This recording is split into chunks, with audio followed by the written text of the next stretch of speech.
Over the past year or so, we've spent a lot of time here on the Academy talking about swings which produce slice or fade ball flight, which seems to be the most common amongst club golfers. However, I'm sure there's a lot of you out there suffering from the opposite shot, a hook. And most notably, that generally is combined with straight shots that go well to the right of the target. So pushers and hooks come from essentially the same swing conditions. Now, flight scope tells us that we hook the ball when we've got a swing path which is too much from in to out and a club face which is closed to that swing path. So any time when we're at impact that for a right-handed player the swing path is travelling further to the right than the club face, the ball will curve again for a right-handed player to the left. So for ease of use, I'm going to refer to the swing path for a hook as being outward. And too much of that can create a position where we're in danger of hitting low hooks, out of control shots. We're not able to hit the target consistently enough. So I'm going to show you what causes that, and we're going to look at an exercise and a drill that you can use to improve your swing shape through impact and straighten out your hook. So the first thing to say when dealing with a hook is that you should check your grip. A huge amount of poor ball flights, and in particular hooks, come from poor grip positions. So if you need to get your grip checked before we embark on this drill to make sure that that's not causing the problems. You should always do that with somebody, with your local pro, with your club pro, with your coach if you have one. Get them to confirm that your grip is not the cause of that hook. Now, once we've established that and we assume that you're gripping the club well, we've already said that flight scope tells us that if we have a path which is too much outwards through the ball and the club face is a little closed relative to that path, so if the club face is pointing anywhere near the target as you're swinging several degrees out to the right, then the face being close to the path will cause the ball to curve, and for a right-handed player that's a curve to the left. The further away from each other, the further apart the club face position and the path are from each other, the quicker the ball curves. So if you have a slightly outward path and a club face which is just inside that, you can hit a nice soft draw, which I'm sure for most of you is the desired flight.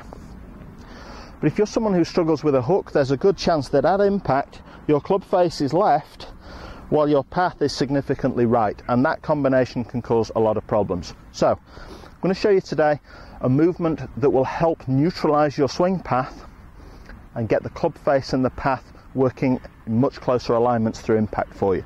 So again, I've got here a tool called Swing Plane Perfector, which is allowing us to stick these alignment rods into a surface here. It's a milled aluminium tool. It's a fantastic practice tool. You can use it on the range as well as on the grass. It creates a tremendous amount of accuracy in your practice. So we're going to use this to help illustrate the feeling, the drill that I want you to create. So one of the key elements through impact is something that I call separation. So as we strike the ball, the ball and the club face are in contact with each other for in the region of 1/2000th of a second.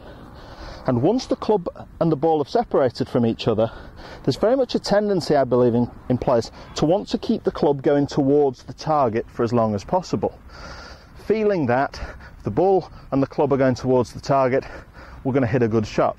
Unfortunately, the more we bring the club towards the target, the more we're influencing that club path out to the right,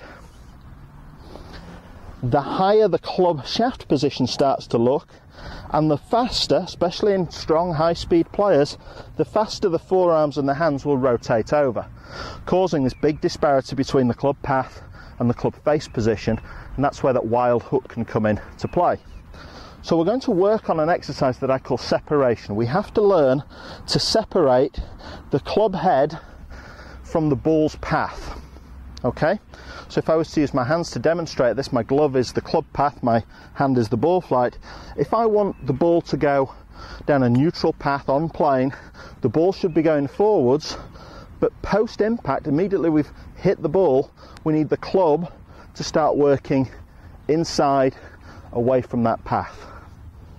So we can see here from Swing Plane Perfector, what I'm going to try and do is work the club head under that white line whilst allowing the ball to travel above that white line.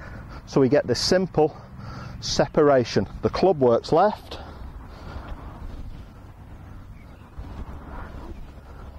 and the ball travels down the target line. So let's try a few and see if we can show you what that would look like.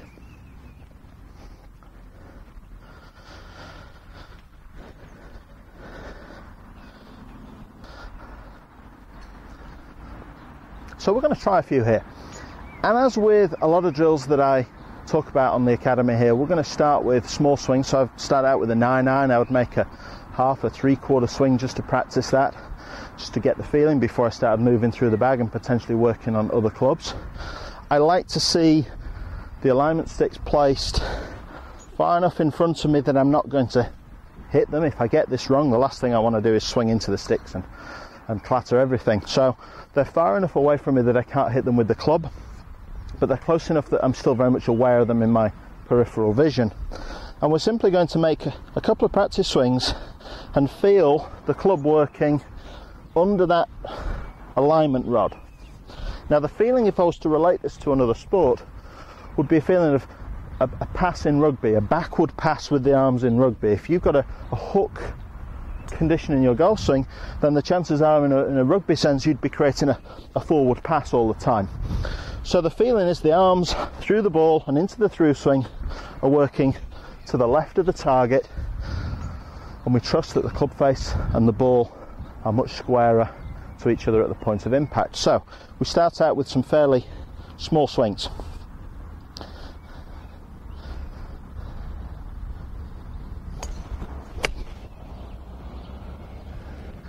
And I just tried to feel like I was working my arms to the left there, and hopefully you're able to see the club going left. The ball sets off on the right hand side of the sticks there, and if I just look at the flight scope reading there, I have a club path which is at impact, it's 1 degree, just over 1 degree to the right, so it's very, very close to 0, which is a very neutral kind of path. The club face was, just check that, the club face was just under 1 degree left of the target. So I've got a club face and a swing path there which are very close to each other. I'm not going to produce very much curvature at all. And as I'm getting my swing path less to the right or less outward and working the club through impact slightly to the left, feeling that separation, I'm going to neutralise my swing path significantly, and that's the position that you need to create through impact to eliminate your hook.